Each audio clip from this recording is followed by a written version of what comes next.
네, 마태복음 오늘은 1장 강해 자료 4번을 해드렸고,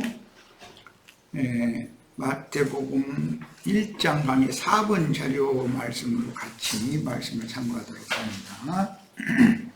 제목은 유대인의 왕 예수는 부활이요 생명이신 그리스도이다.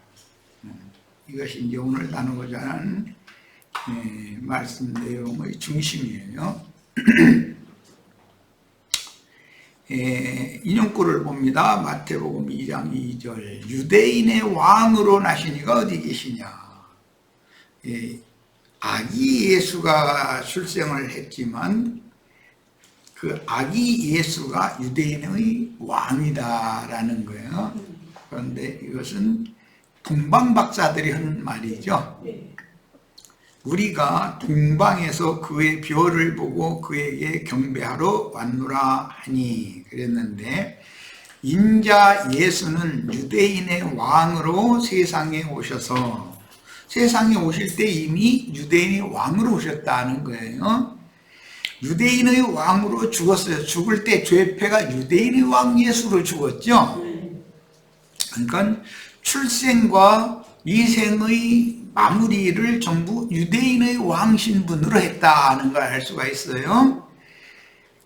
동방 박사들은 욥기 1장 1절로 3절에 의하면 나홀성 출신의 셈족이었다. 욥도 그 동방 사람들 중의 한 현자였었죠. 그 욥의 친구들이 다 동방 사람들이었었죠. 그들도 셈족이기 때문에 여호와 하나님을 믿는 그런 신앙을 가지고 있었던 것을 알 수가 있었어요. 마태복음 27장 11절입니다. 예수께서 총독 앞에 섰음에 총독이 물어 이르되, 빌라도를 말하는 거죠. 총독은 네가 유대인의 왕이냐? 예수께서 대답하시되 네 말이 옳도다. 그러면 이제 헤롯을 유대인의 왕이라고 믿고 있던 당시 사람들의 생각과는 이게 좀 서로가 안 맞는 생각들인 거죠. 마태복음 27장 29절 가시관을 엮어 그 머리에 씌우고 갈대를 그 오른손에 들리고 그 앞에 무릎을 꿇고 희롱하여 이르되 유대인의 왕이여 평안할지어다. 이렇게 했다는 것은 그때 당시 사람들이 예수를 유대인의 왕으로 인정하지 않고 있었다. 지금 비아냥거리느라 이런 거니까 헤롯을 유대인의 왕이라고 믿고 있는 거죠.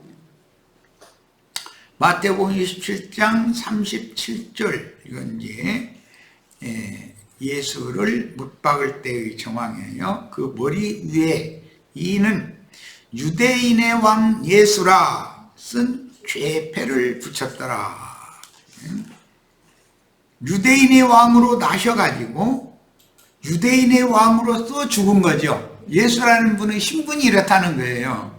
그런데 이제 지난번에 이상한 여자는 예수님 죽였을 때 그 죄패가 히브리어, 라틴어, 헬라어로 쓰여있다 그래가지고 그걸 엉뚱한 소리를 해가면서 성경 히브리어, 헬라어, 라틴어로 되어 있다 이러는데, 성경이 무슨 히브리어, 헬라어, 라틴어로 되어 있어요? 라틴어가 어디가 있어요? 그렇게 억지를 쓰면 안 되죠. 물론 애국어나 바벨론어는 있죠. 바로라는 말 자체가 애굽어고 느부갓네살이라는 사람 이름이 바벨론어지. 그거는 그 말은 이해가 되죠. 그렇게 말하면. 그런데 무슨 라틴어가 어디가 있어 성경에. 이런 식으로 이렇게 함부로 자기네들만 뭘 아는 것처럼 이런 식으로 오면 안 되죠. 그때 당시 세계의 공용어가, 히브리인들은 히브리어를 버리지 않는 자들이고, 그 당시 로마 시대에 있었지만 일상적으로 통용하는 언어는 로마어를 라틴어를 사용을 했지만 그들은 글자를 헬라 문화를 그대로 이렇게 흡수를 해서 사용했기 때문에 헬라 문화를 버리지를 않았었죠. 그래서 성경은 주로 히브리어와 같은 셈적인 동방 사람들, 그 아람 사람들의 글자인 아람어와 헬라어, 신약 성경, 예수님 때는 신약 성경이 없었고 오늘 우리는 이제 신약 성경을 같이 읽는데 나중에 신약 성경이 헬라어로 되어 있고 이 모든 말씀들을 요즘에는 각 나라의 언어로 다 번역이 됐다. 그 다음에 여호와께서 사울 대신 기름을 부은 왕 다윗은 인고의 시간을 박해받고 나서 유다 지파에게 왕으로 추대되어 왕위에 등극했듯이 유대인의 왕 인자 예수는 나귀를 타고 예루살렘 성에 입성하심으로 그때 다윗의 자손 예수여 이렇게 불렀죠. 그러니까 그분이 다윗의 자손이라는 말은 왕위를 상속받은 왕이여 그 말과 같은 뜻이거든요. 어린아이들에게 환영받으며 등극을 했습니다. 그 영이 되어 재림하신 후로는 사도들에게 온 이스라엘의 왕국인 교회를 상속해 주었으나 에덴 동산의 성취이며 주님의 왕국인 교회는 마귀와 그 사자들인 발람과 니골라당의 미혹과 쇠방으로 세속화되어 타락의 길을 걷다가 이방인의 때가 차는 시기에는 하늘에 기록한 장자들의 총회로 신앙을 회복하여 그 천년기간의 왕국으로 나타나게 됩니다. 이건 굉장히 중요한 말인데 창세기에 나오는 에덴 동산이라는 것은 구약의 역사에서는 예루살렘 성이죠. 에덴 동산에 뱀이 들어와서 뱀의 자식들을, 뱀 새끼들을 이렇게 퍼뜨려 놨죠. 에덴 동산을. 그러니까 그곳에서 아담 부부에게 짐승 가죽으로 새 옷을 해서 입힌 후에는 쫓아냈잖아요. 에덴을 추방시켰잖아요. 이것은 예루살렘과 유다 나라에서 이방 나라로 하나님의 백성들을 쫓아낸 것을 상징한다 이거예요. 그러나 반드시 때가 차면 돌아오게 한다라는 거예요. 그런데 돌아온다라는 것의 실제는 땅의 예루살렘으로 돌아가 가지고 이스라엘 왕국이 세워진 건 아니었죠. 땅의 왕국으로 바벨론에서 수리아에서 돌아온 무리가 있었지만 이스라엘 나라가 회복된 건 아니잖아요. 그래서 그때 당시 메시아가 오시면 이스라엘 나라를 회복할 것이다 라고 기대를 했었기 때문에 이스라엘 나라를 회복하심이 이때니까 하고 그렇게 질문하게 된 거죠. 역사적인 배경을 이해하셔야 돼요. 그런데 주님이 생각하시는 것은 땅의 예루살렘으로 돌아오는 것은 하나의 표상일 뿐이고 실제로는 이제 우리 어머니라고 그러는데 하늘의 예루살렘, 아브라함의 집, 또 사라의 집이 하늘의 예루살렘이죠. 그러니까 영적 이스라엘 나라를 세우는 것이 목적이었었기 때문에 영적 이스라엘 나라라고 하는 것은 주님의 이제 교회를 말하는 건데 주님의 교회는 이 땅에서 실제로는 그리스도의 몸된 교회가 주님의 몸이다.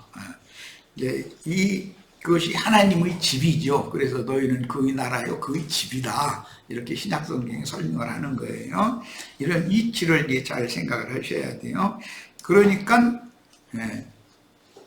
예루살렘 성에 신전과 왕궁이 세워졌을지라도 그것은 에덴 동산의 완전한 회복은 아니다라는 걸 알 수가 있고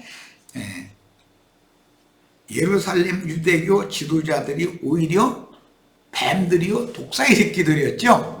그러니까 에덴 동산을 타락시킨 시킨 자들이 누구냐면 뱀의 후손들이 누구냐면 대대로 유대교 지도자들이었다라는 것을 예수님과 세례 요한이 온천하에 공포를 해버린 거죠.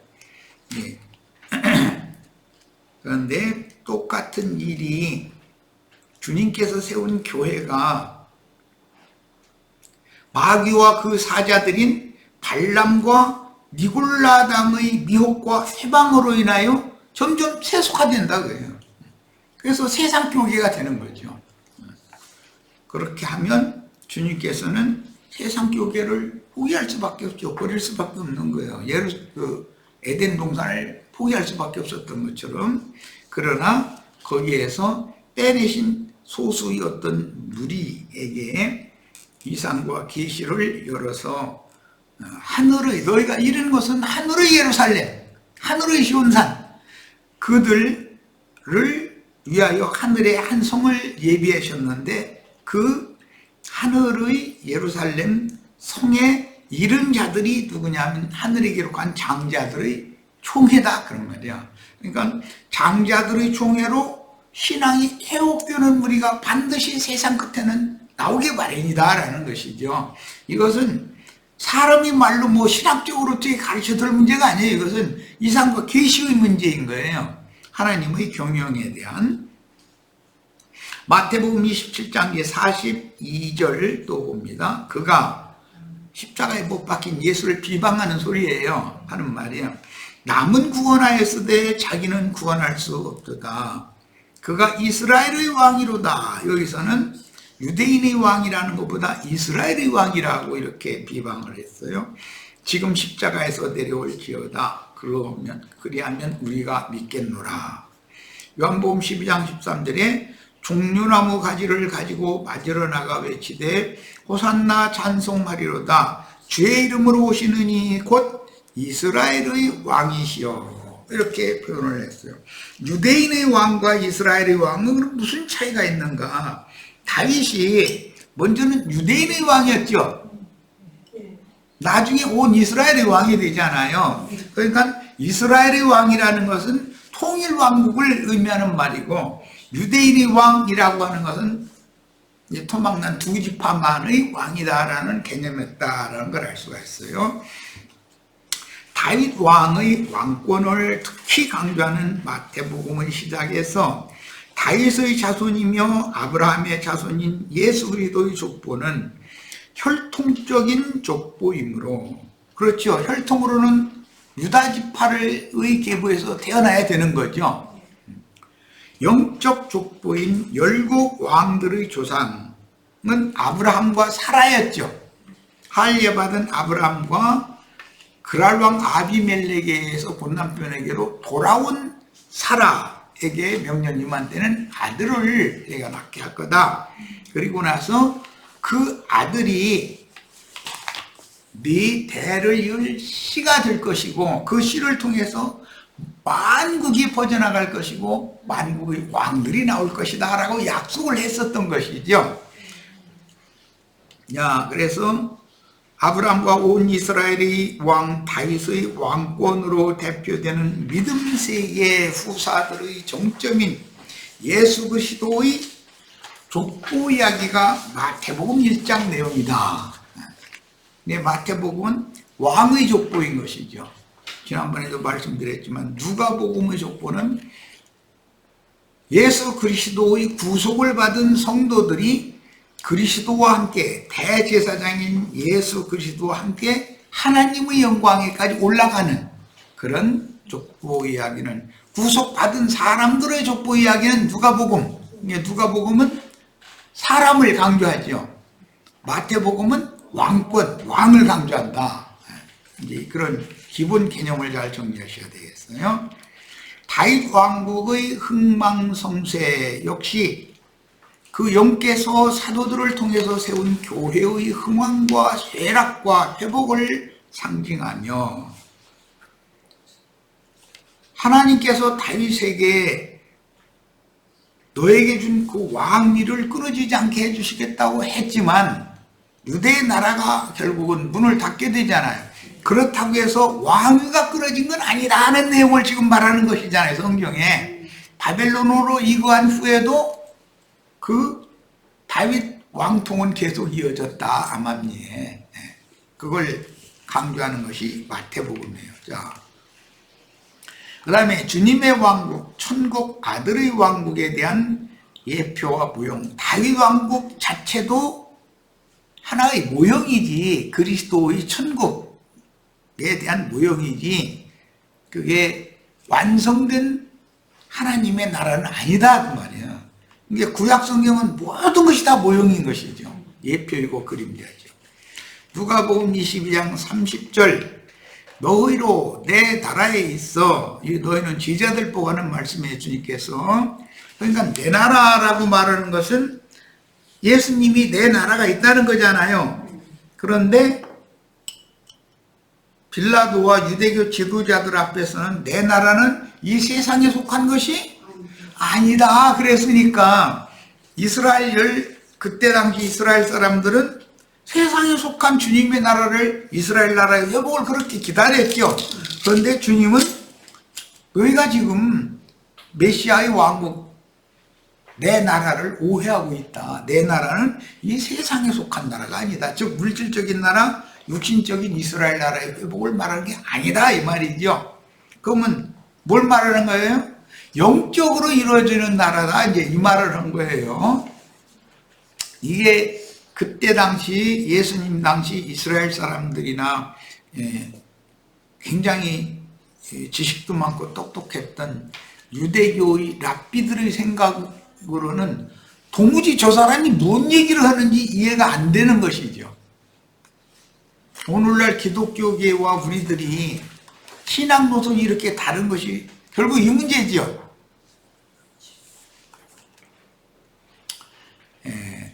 내 상에서, 내 나라에 있어서 내 상에서 먹고 마시며 또는 보좌에 앉아 이스라엘 12지파를 다스리게 하려 하노라 그랬는데, 마태복음에서는 그 원인이 말씀을 하실 때 너희가 나의 모든 환난에 함께하였기 때문에 이런 권위를 주겠다, 이렇게 주님께서 약속을 하셨어요.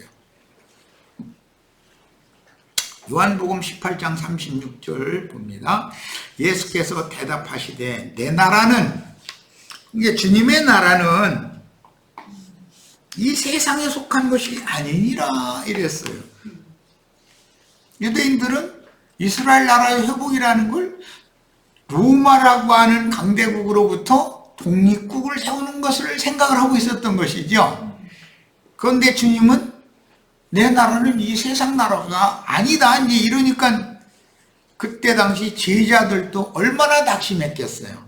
주님의 나라가 세상적으로 로마에서부터 독립된 다윗 왕국과 같이 명제를 상부한 권세 있는 나라가 세워지면 뭐 누구는 우편, 누구는 좌편, 그 총리는 묻을지언정 장관 자리 하나씩이라도 다 차지하고 싶은 마음이 다 있었는데, 내 나라는 세상에 속한 나라가 아니다 그러면 제자들이 여태까지 모든 걸 다 바쳐서 올인했잖아요. 그물도 버리고 배도 버리고 모든 거 다 버리고 이제 부모도 버리고 다 버리고 그냥 따랐는데 얼마나 베풀려.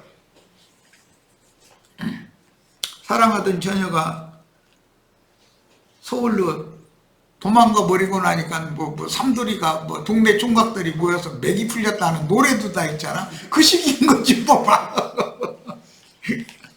사랑하던 동네 처녀가 도망가 버렸으니, 신부짜리가 도망가 버렸으니 이거 어떻게, 그 시기지 지금. 이 세상에 속한 것이 아니니라. 만일 내 나라가 이 세상에 속한 것이었더라면 내 종들이 싸워 나로 유대인들에게 넘겨지지 않게 하였으리라. 그러니까 유대인들을 통해서 이루는 나라가 아니다, 이 말을 선언한 거죠. 그럼 주님의 종들이라는 것이 누구냐? 천사들을 말한 거예요, 여기서는. 이제 내 나라는 여기에 속한 것이 아니니라. 마태복음에서는 지자들 보고 내 나라가 이 세상에 속한 나라라면 내가 내 종들 그 12영도 넘는 내 종들을 동원해 가지고 내가 잡혀가지도 않고 죽을 필요도 없고 그렇게 할 수 내가 없어서 그랬겠냐 이제 이렇게 말씀하셨죠. 근데 그 말이 제자들에게도 이해가 안 되는 거예요. 왜? 제자들도 천사들에게 영광을 받으시고 보호를 그 영광을 호위하는 천사들을 통해서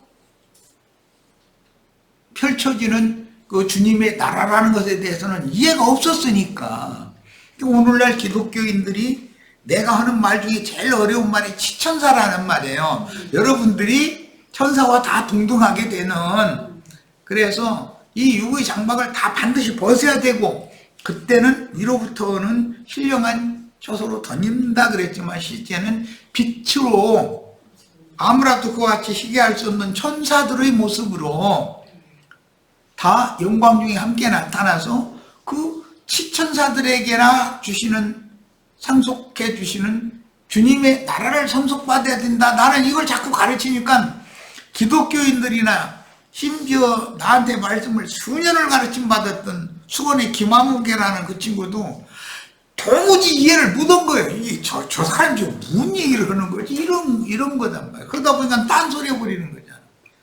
그만큼 예수님의 가르침이 그때 당시 사람들에게는 너무 이해가 안 되는 얘기였다는 거예요. 오늘날 내가 이런 얘기를 가르치는 기독교계 목사들은 치천사? 우리들이 다 천사와 동등이 돼가지고 우리들이 그럼 하나님의 아들들이는, 하나님은 영인데 하나님의 아들은 영들을 말하는 거 아니냐. 모든 영들의 아버지가 하나님이지. 하나님 무슨 육체가 아닌데 육체의 나라를 생각하냐. 이렇게 난 자꾸 얘기를 하면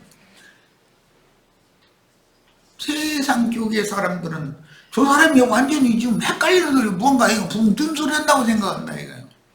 사실은 육체들이 세상 나라를 이루고 있는 오늘날 이스라엘 나라가 육적 이스라엘 나라가 세워졌지만 그것이 하나님의 영적 이스라엘과는 아무 상관도 없는 다만 표상일 뿐이지, 이스라엘 나라가 중동 나라에 세워졌다 해가지고 그건 땅에 이스라엘 나라가 세워졌다 해서 주님의 나라가 세워진 건 아니잖아. 그러니까 나는 자꾸 그걸 오해하지 않게 하기 위해서 신앙을 회복한 12지파의 신앙 회복을 말하는 거다라고 자꾸 그걸 얘기하는 거예요. 그럼 이게 이해가 안 되는 거예요, 도무지. 그리고 더구나 우리는 온전케 된 의인의 영들, 시천사들이 되어져서 신앙을 회복한 12지파 사람들의 심령과 그 마음에 빛을 비춰서 그들을 깨닫게 해가지고 그들이 또 나와서 이거다 하고 목숨 걸고 이 복음을 전해서 사람들을 또 얻어서 1000년 동안 땅에서 왕국을 이루어야 되는데, 그때 우리 형제 자매님들은 온전케 된 의인의 영들이 되어져서 어떤 사람들은 이 생을 떠나서 음부의 낙원에 들어가서 쉬다가 첫째 부활로 일어나서 영광에 들어가든, 아니면 짐승 때라면 짐승의 표나 그 이름의 수를 거부하면 수가 몇 주든지 다 죽인다고 그랬기 때문에 최후의 순교자가 되어져서 불붙은 유리바다 위에서 주님의 구원을 찬양하는 무리가 되든 둘 중에 하나는 돼야 된다. 나는 자꾸 이것을 얘기를 하고 있으니까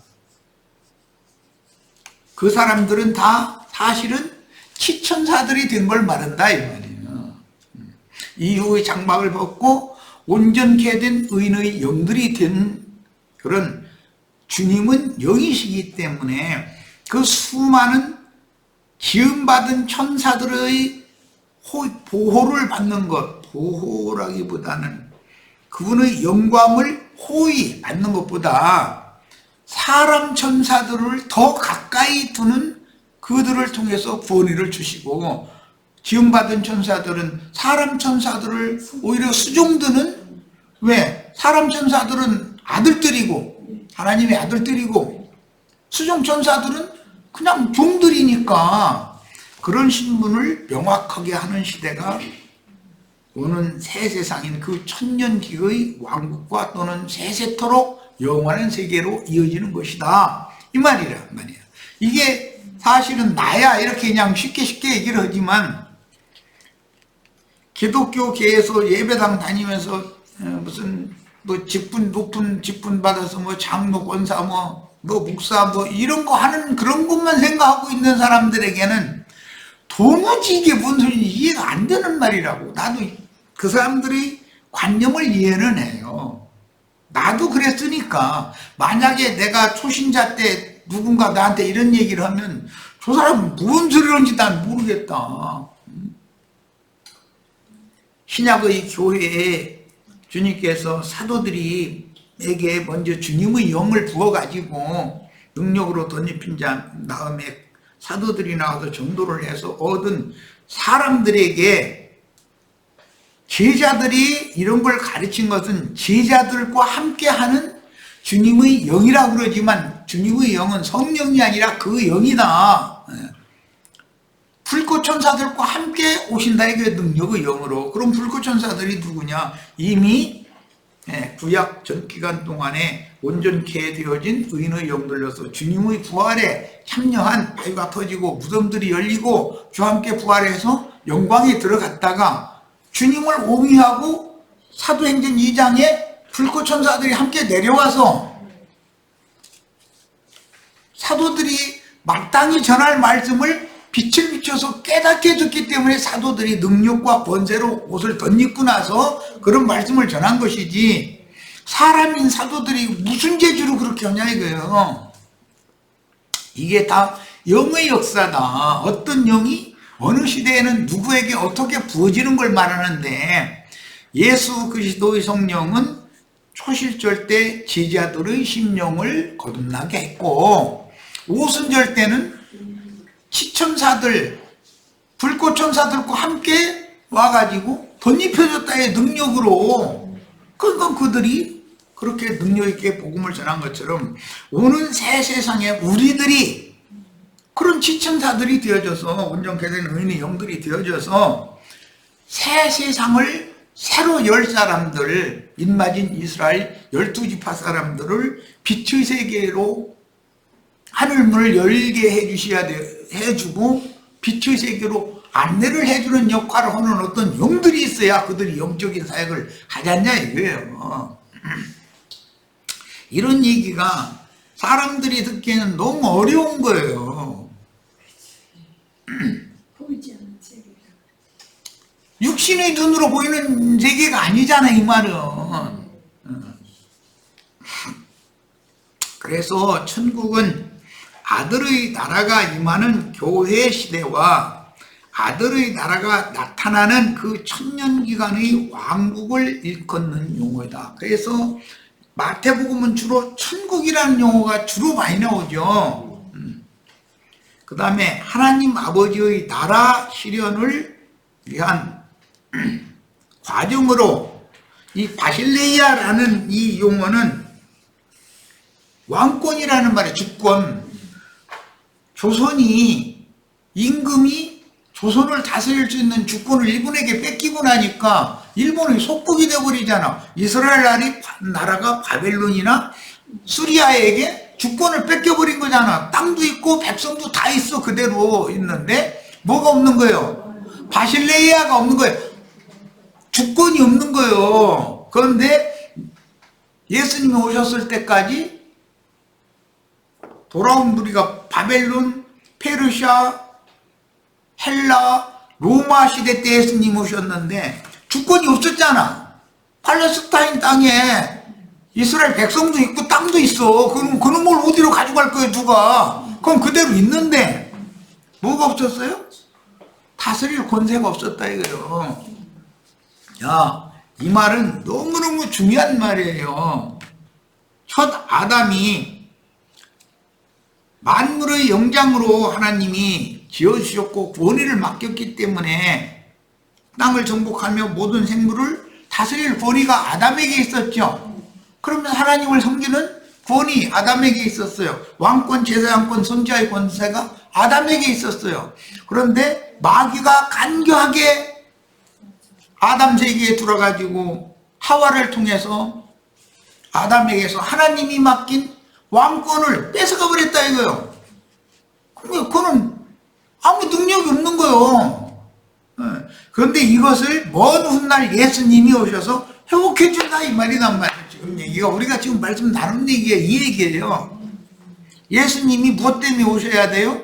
아담이 마귀에게 값없이 넘겨버린 왕권, 제사장권, 선지자의 권, 이것을 예수님이 오셔서 회복시켜가지고 우리 형제 자매님들에게 왕같은 제사장으로 영원한 선지자로 직분을 맡긴다 이거. 직무를, 이것을 목회라고 그래. 목회, 목자라고 하는 용어는 오늘날 기독교계에서는 목사라고 자꾸 엉뚱한 소리 하지만 실제는 목자라는 용어가 다스린다라는 의미도 있고 치리한다라는 의미도 있는데 그 개념은 뭐냐? 공급하는 거잖아요.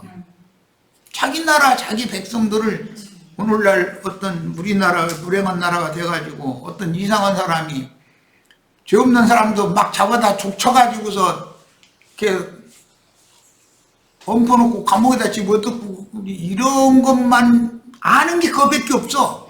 이런 사람을 지도자 위치에다 놓으니까 이 백성을 어떻게 섬겨야 되고 어떻게 공급해야 되는 것에 대해서는 개념이 없어.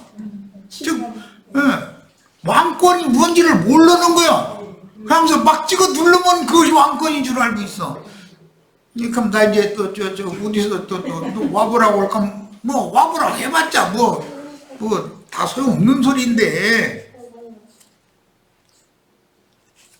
이것은 왜 이런 일이 있느냐? 국민들이 너무 어둡다 이거요. 이런 진리에 대해서 깨달음이 너무 없는 거예요. 전 정권이 그들이 막 눌리다가 권리를 잡으니까 지금 이 사람을 앞세워 가지고서 찍어 눌러 가지고서 원수 갚는 일만 그 임기가 끝날 때까지 계속 그 짓만을 한 거예요.